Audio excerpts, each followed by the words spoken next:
que es la recreación de esa realidad. Entonces, la literatura tiene una independencia, se mueve, incluso hay un, como en el comienzo hablábamos de una política, de una parte implícita que está en la literatura. Entonces, desde ahí ha habido no un desprestigio de la literatura de los políticos, sino se han desencantado. Pero hay que entender que el espacio literario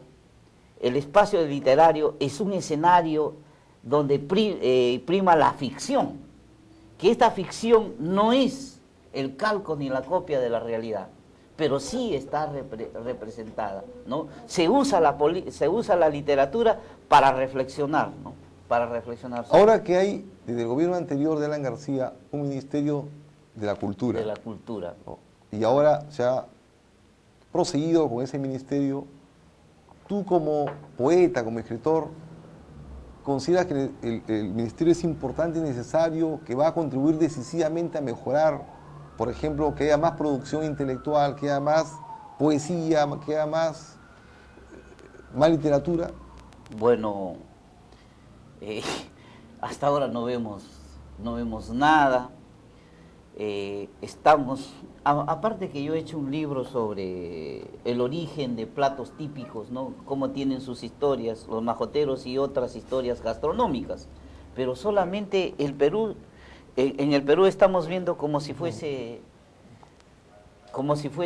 un país... Los majoteros y otras historias gastronómicas. Solamente de gastronomía. Dimas Arrieta, interesante, Dimas. ¿No? Ahí contamos historias, cómo nacen un plato típico como el majote, por ejemplo, que en la costa se llama el seco chabelo, de Piura, y en la sierra el majote, pero con otros, que es un preparado... Con otros ingredientes. Con otros ingredientes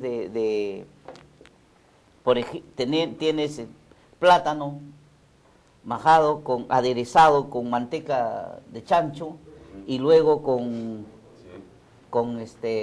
carne aliñada, no, pero carne de chancho tiene que ser para este plato exclusivo, pues es un manjar deliciosísimo. Entonces en la sierra de Piura hay una serie de tradición gastronómica que estamos contando en este libro, ¿no? Entonces fíjate, en la literatura se configura mejor lo que es, diríamos, una región. ¿Cómo se identifica Piura, por ejemplo, ¿no? ¿De qué características tiene sus poblaciones, ¿no? Cuando tenemos una riqueza en la costa y en la sierra, solamente en la gastronomía. Pero últimamente como se está dando, mira los titulares, por ejemplo, que hay Mixtura 2011, como si eso fuera el Perú. El Perú no es solamente comida, ¿no? En el Perú hay gente que piensa, en el Perú hay gente que reflexiona, en el Perú hay gente que, como decía el Inca Garcilaso de la Vega, ¿no? Que piensa en un proyecto de una nación todavía, de una nación de naciones, de un país, ¿no? Entonces, todavía hay gente que reflexiona, y eso están en los escritores, como digo, en sus literaturas. Yo creo que, aun cuando tú has dicho, y está muy bien porque hay coincidencias en que los escritores de literatura y de poesía recrean la realidad, sí, ¿no? La inventan, la imaginan. Muchos sociólogos, antropólogos, politólogos toman como referentes las producciones literarias porque es un sueño, ¿no? Es una visión de futuro, ¿no? Bueno, pero volvemos en la segunda parte con Dimas Arrieta, poeta, escritor, en Mesa Debate en unos instantes.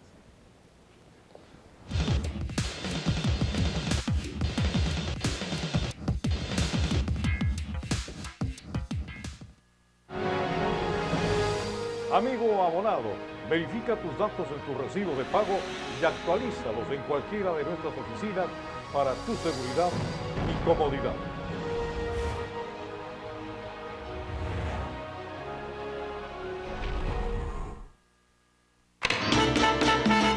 Pescable presenta el programa que le pone el sabor a los fines de semana. ¡Sal Sabor! Los mejores conciertos, entrevistas y videoclips del ritmo que mueve al mundo.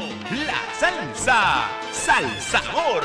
Todos los sábados desde las 8 de la noche en exclusiva por Vez Cable. Chévere, Salsabor. Esto es Salsabor. Salsabor. ¡No lo vean! Tiempo adicional dominical, con todo el resumen del fútbol nacional e internacional. Y con nuestra nueva secuencia, Recuerdos del Ayer. No se olviden, tiempo adicional, ahora los domingos por Vez Cable Televisión.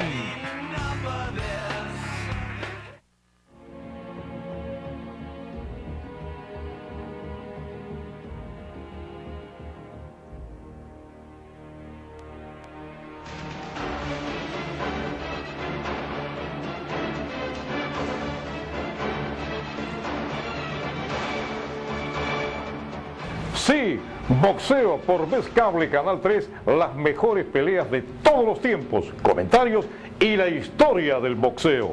Todo esto aquí en Locao.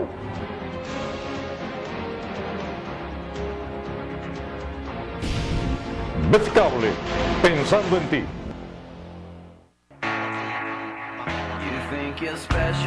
Tiempo adicional dominical, con todo el resumen del fútbol nacional e internacional.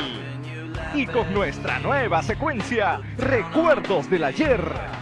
No se olviden, tiempo adicional, ahora los domingos por Vez Cable Televisión.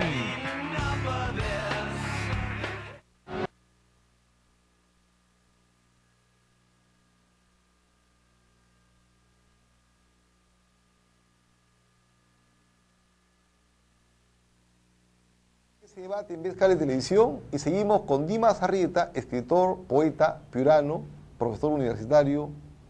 Y bueno, aunque la pregunta puede parecer trillada, pero es importante siempre repetirla y escuchar. ¿Para qué sirve la poesía? ¿Para qué sirve la literatura, Dimas?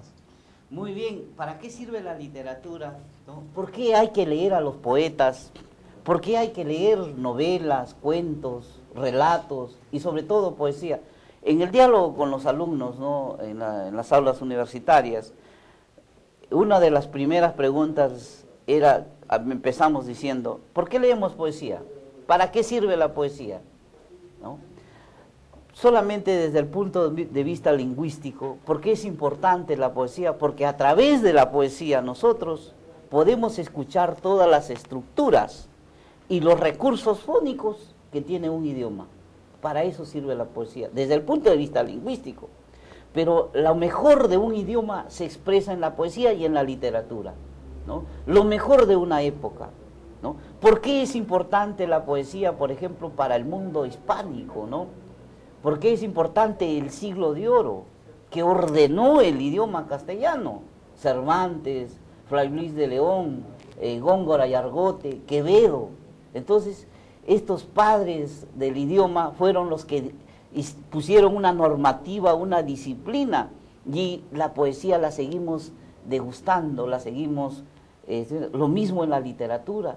Porque es importante, por ejemplo, el boom latinoamericano, Vargas Llosa, porque a través de la literatura Europa se acerca a América y ve los conflictos sociales que había, como se representa. Por ejemplo, nosotros hemos sacado una trilogía de libros sobre los curanderos de la Sierra Piurana, Camino a las Guaringas, el reino de los Guayacundos. Tú eres de la zona de la Guaringa, claro, ¿no? Y el Jardín de los Encantos, 3 libros que tienen que ver con cómo se habla, cómo ese castellano del siglo XVI, XV que entraron, XVI, XVII que entraron los españoles ahí, todavía está vivo, ¿no? Desde una visión desde adentro, cómo piensan estos seres excluidos, quizás del país. Ahora estamos en otro proyecto, ¿no?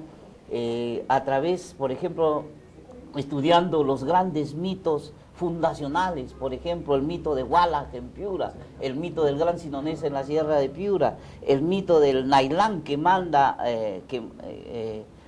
Yampayet que manda a Nailán para transformar a los moches, el gran mito fundacional sobre los moches, sobre Tacainamo, el manuscrito del Guarachirí, el Achiqué. Por ejemplo, a través de estos mitos se configura la identidad de las regiones y lo estamos sacando, estos mitos